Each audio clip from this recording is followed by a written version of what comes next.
Hi everyone, we're back in Singapore after spending 3 nights on the cruise. And since it's been a while since we last visited, we decided to stay a few more days to explore, visit the Instagrammable sites, and of course, enjoy their delicious food. This time, we'll explore Singapore without breaking the bank, focusing on places that are free to visit.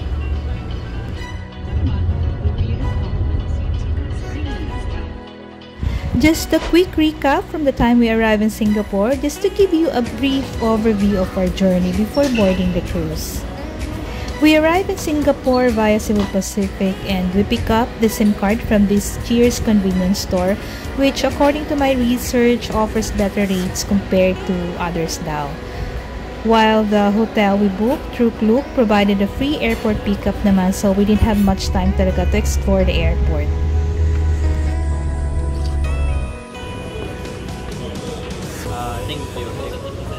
You have to take yourself. We check in at the Great Madras Hotel. This is located in Little India and stay here for 1 night. Room tour. Ano tayo? Patagilid? Ano tayo? Patagilid? Oo nga. Ay, ito na yun?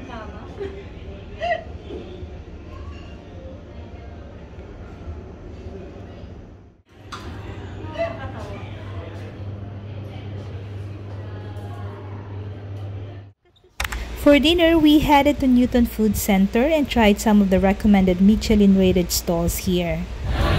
Ayun naman sa order ko na.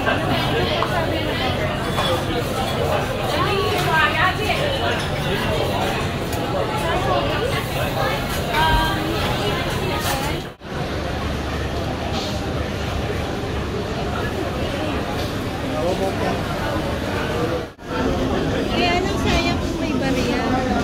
Pero makanan muna ng bariya.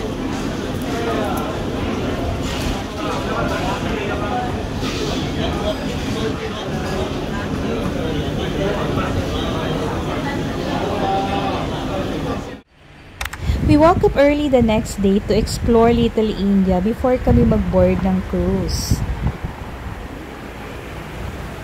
This vibrant area is filled with street art and very Instagrammable spots. The best part is that our hotel is just within walking distance lang dito sa mga places na gusto namin puntahan. But before that, let's have breakfast first. This is one of the recommended stalls here sa Teka Center. Sayang lang yung iba kasi close pa. Pero buti na rin, nag-enjoy kami dito sa in-order naming pancake.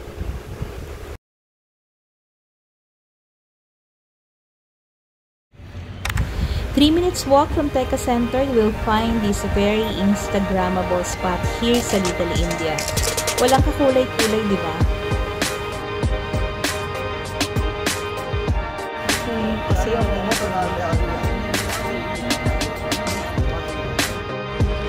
May event.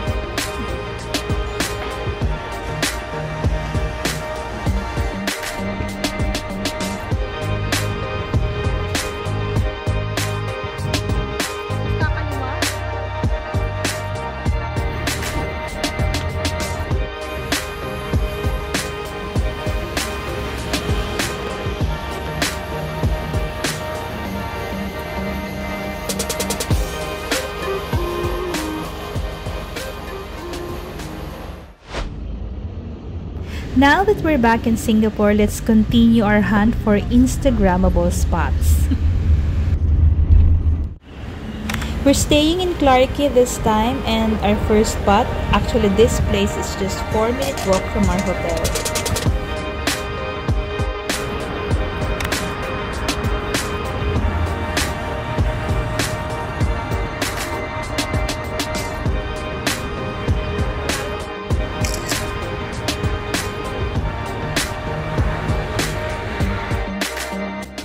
Heading to our next stop, we took a Grab since wala pa kaming Singapore Tourist Pass or yung kanilang transportation card.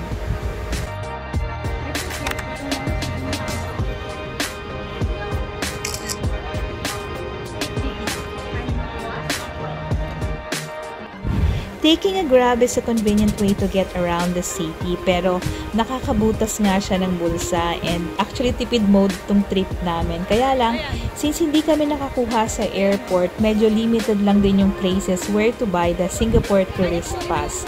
I will put the link below kung saan nyo siya mabibili.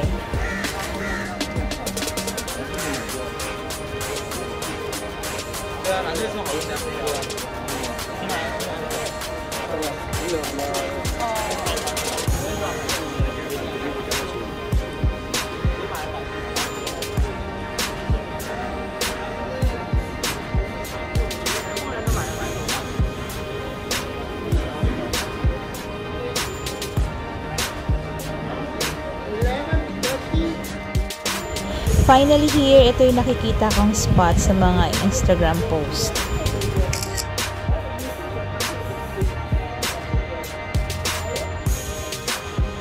Tiis ganda talaga for the gram kasi sobrang init na, kaya hindi na rin kami masyadong nagtagal.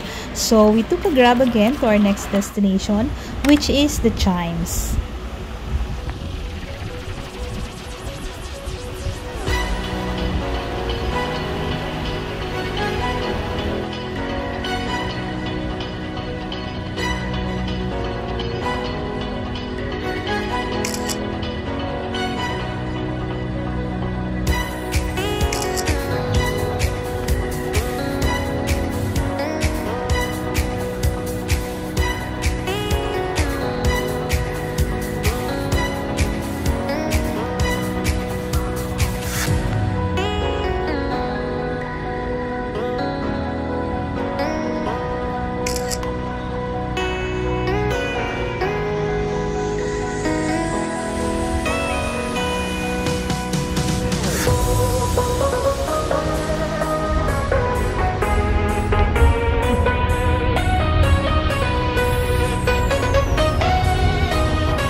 We had a late lunch at Lau Pa Sat and try ulit natin yung mga Michelin rated stalls nila.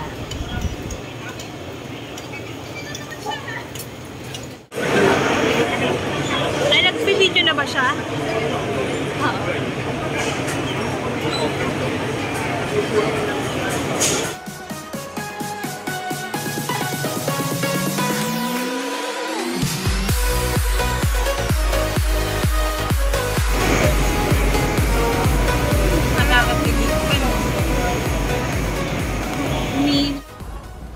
So after, we decided to go back na lang muna sa hotel para makapag-check-in and makapag-freshen up na rin dahil sobrang init. And this is the location ng hotel. Meron kaming katabing bus stop. And then dito sa my left side, ito yung overpass papunta dun sa may Clarke Quay Central Shopping Center. Malapit din sa Clarke Quay Station exit. Meron kaming katabing 7-Eleven and this is the hotel. Simple lang siya. Mga nasa 9,000 din siya per night ha, 'di ba mahal? Well, mahal talaga dito sa Singapore. Pero look at our room, sobrang simple lang niya. Pero location-wise, sobrang okay dito. Medyo luma na ano. Pero sana malinis naman siya. Madami silang ilaw.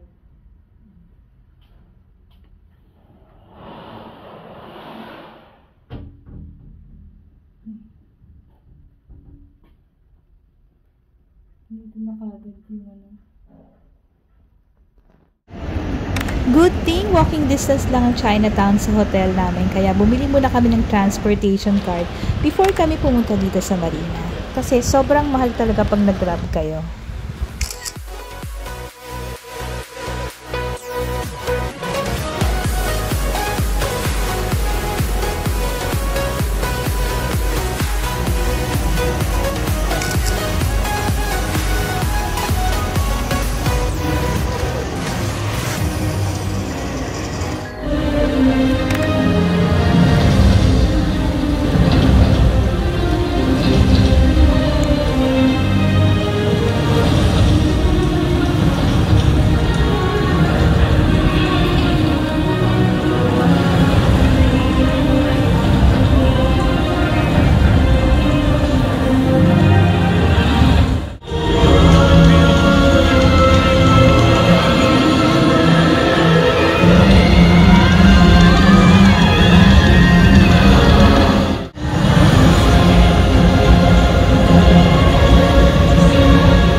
Kapag sinuswerte ka nga naman talaga, 'di ba? So, same with Merlion, itong Fort Canning 3 Tunnel is closed and for renovation during this time ng visit namin. We woke up early para sana nga maaga kaming makarating dito kasi alam kong sobrang haba ng pila dito sa mga gustong magpa-picture. Isa na rin kasi ito sa mga popular spot dito sa Singapore. Pero syempre para hindi naman masayang yung punta natin dito, let's see kung ano yung pwede nating magawa. Ang upuan. It's closed. Ginagawa pa namin pag-gising. Tan-tararan. Parang isang alarm ay pangalawang alarm. Panalo na rin, nagawan pa rin naman ng paraan kahit papano. So sa mga nakikita ko sa mga vlogs, ito dito sila pumipila yung mga gustong mag-pictorial. And since maaga nga tayo, try naman natin dito for breakfast. Ano daw?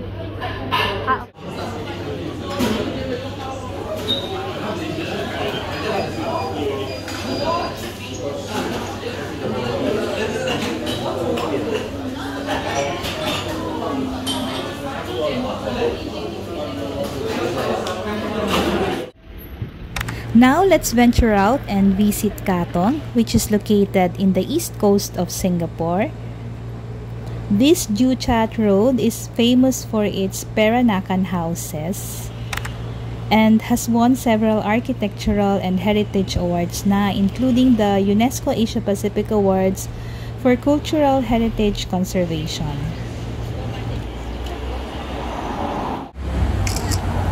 Buti na lang hindi ganun kadami yung mga nagpe-pictorial kaya nakatsyempo ng walang masyadong tao.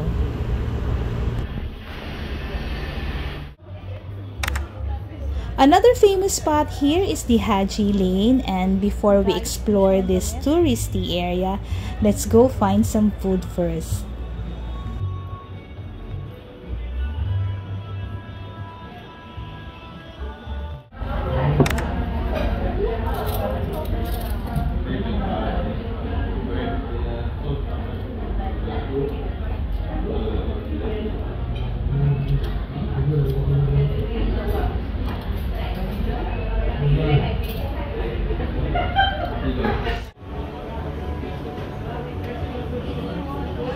Kaya lang pala baka lasang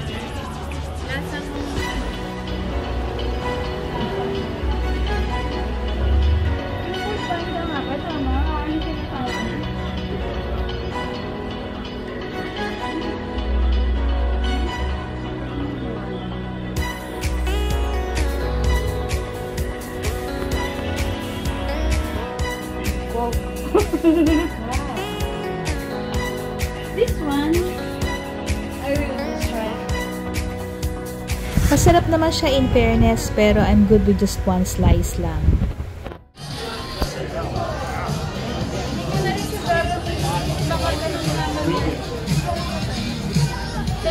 May portion na may dead.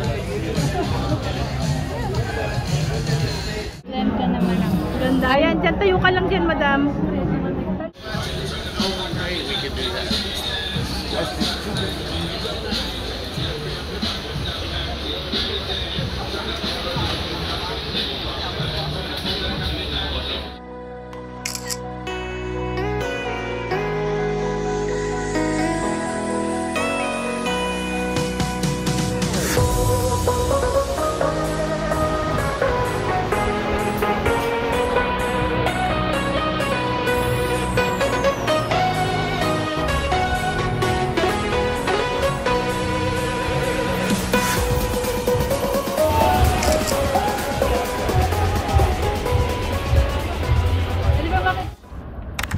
We're here sa may link bridge ng Marina Bay Sands to Gardens by the Bay.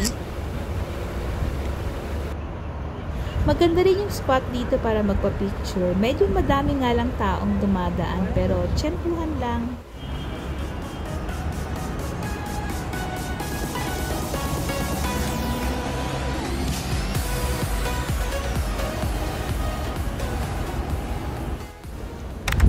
we'll just enjoy the view of Gardens by the Bay here from afar. Yung feeling na team bahay ka kasi hindi ka na bumili ng ticket. Pero I know naman na iba pa rin yung feeling sa loob. So, sige, pag-ipunan natin yan. Mukhang babalik pa ulit naman tayo dito sa Singapore.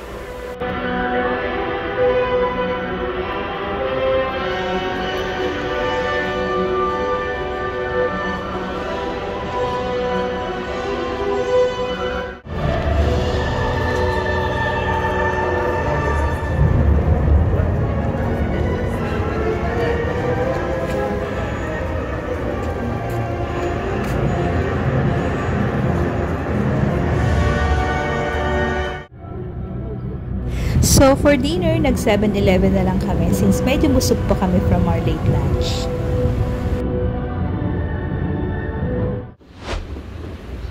For our last day, we decided to spend our time in the Orchard area before heading to the airport.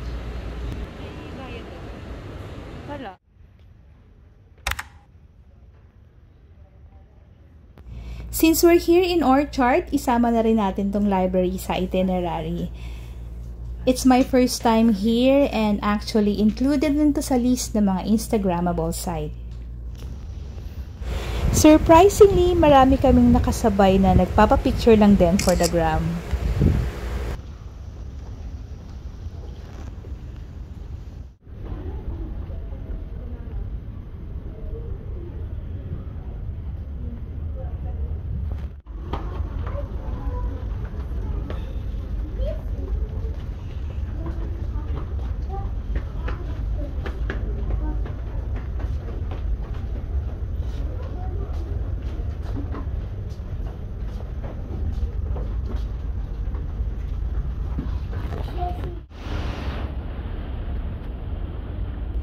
A 6-minute walk from the library, we found Chong Baru, another Michelin-rated restaurant. Of course, we can't leave Singapore without trying its famous Hainanese chicken.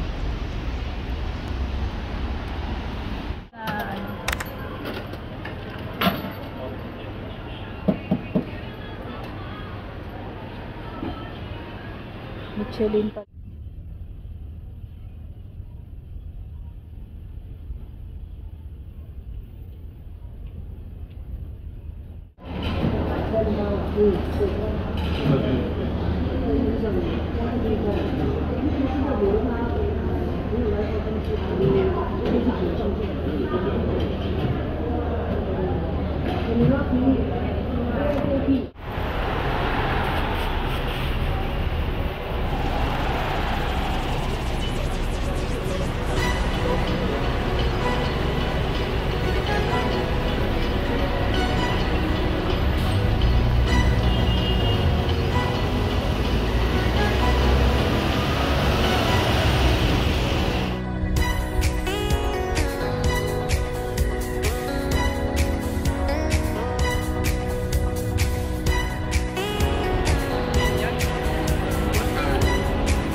And of course, naihabol pa nating makapag-cafe. Sayang nga lang, isa lang yung napuntahan namin.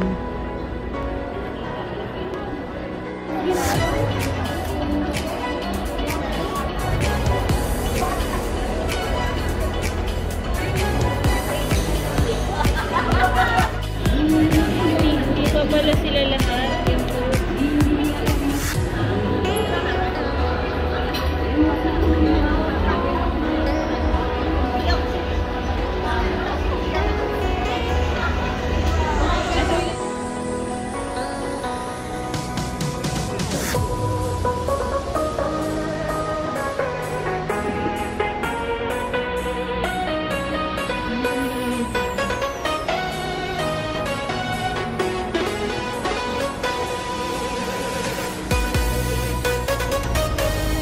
Nakawit tayo dito mo na.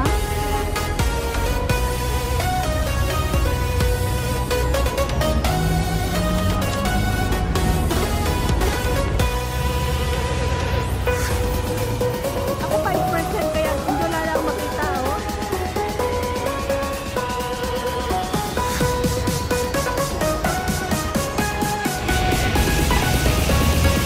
Kali mag-pick up na lang naman tayo, diba? Oo.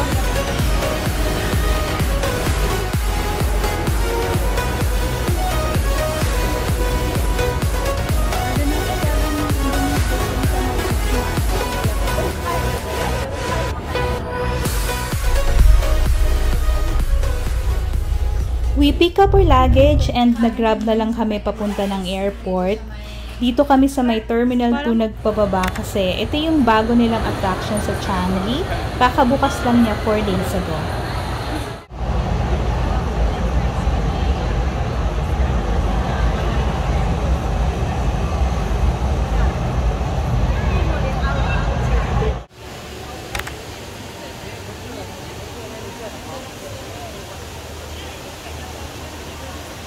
Bit-bit yung mga luggage namin, syempre, tumawid na rin kami papunta dito sa may Jewel. Of course, we have to witness this very iconic waterfall here in the airport.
So that ends our cruise and travel journey here in Singapore. So if you want to check our Royal Caribbean cruise, I will put the links below.